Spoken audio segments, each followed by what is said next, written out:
For most of your life, you've probably heard the same advice. Save your money. Spend less than you earn. Build an emergency fund. It's simple. It's responsible. And under the right conditions, it's absolutely correct. But here's the uncomfortable question. What if doing exactly that slowly makes you poorer? Not because you made bad decisions. Not because you wasted money. But because the value of the money you saved quietly changed while it sat perfectly still. Imagine spending 20 years carrying water to fill a bucket. Every single day. Carefully. Patiently. Proudly. Only to discover there's been a tiny hole in the bottom the entire time. That's what can happen when people confuse saving money with preserving wealth.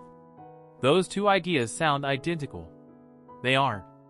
And understanding the difference might be one of the most important financial lessons nobody teaches in school. Let's imagine two neighbors. Both earn the same salary. Both live similar lives. Both manage to save $10,000. The first neighbor hides the cash in a safe. The second also saves, but keeps asking one simple question.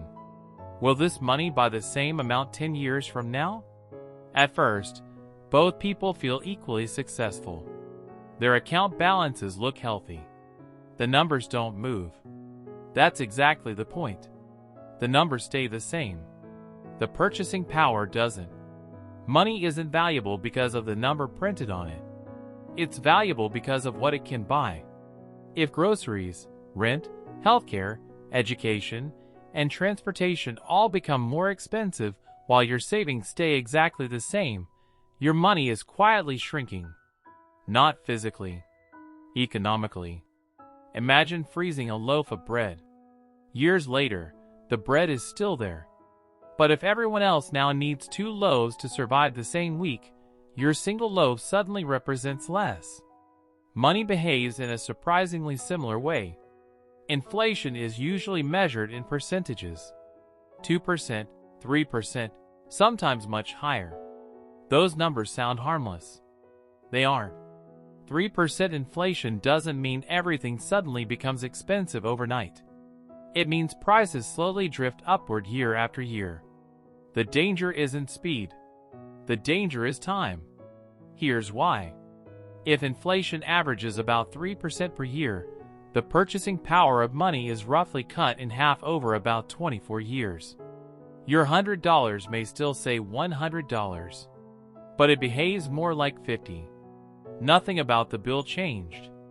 Everything about its usefulness did. This creates one of the strangest illusions in personal finance.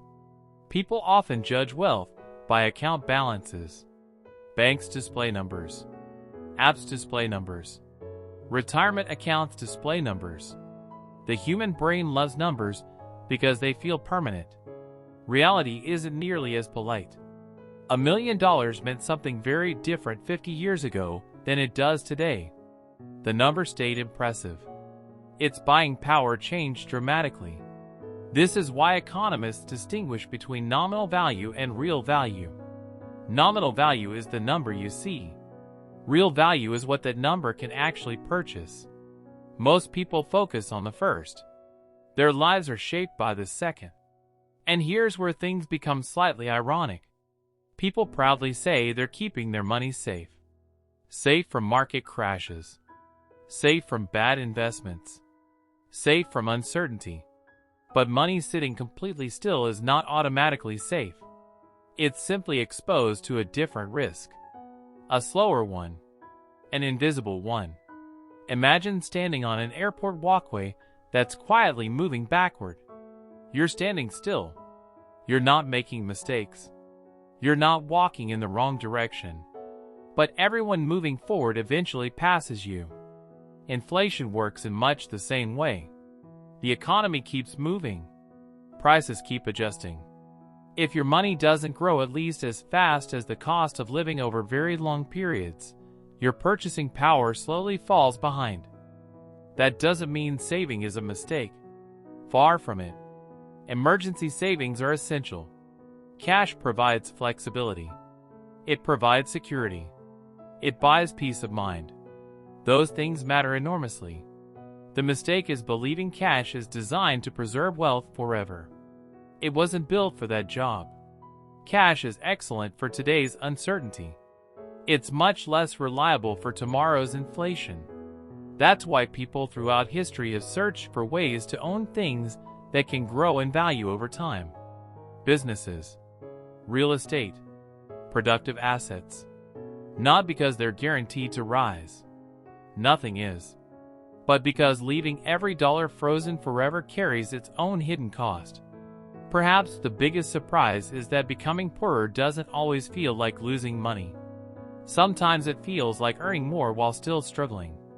Getting raises that somehow never seem large enough. Watching savings grow while financial freedom stays exactly where it was. It's a strange contradiction. More money, less purchasing power. Which raises an uncomfortable possibility. Maybe the biggest financial risk isn't spending too much. Maybe it's assuming that money itself never changes. Because in the end, wealth isn't measured by how many dollars you own. It's measured by what those dollars allow you to do. And if the value of money keeps changing while your plans stay the same, are you really standing still? Or have you been slowly moving backward without ever noticing?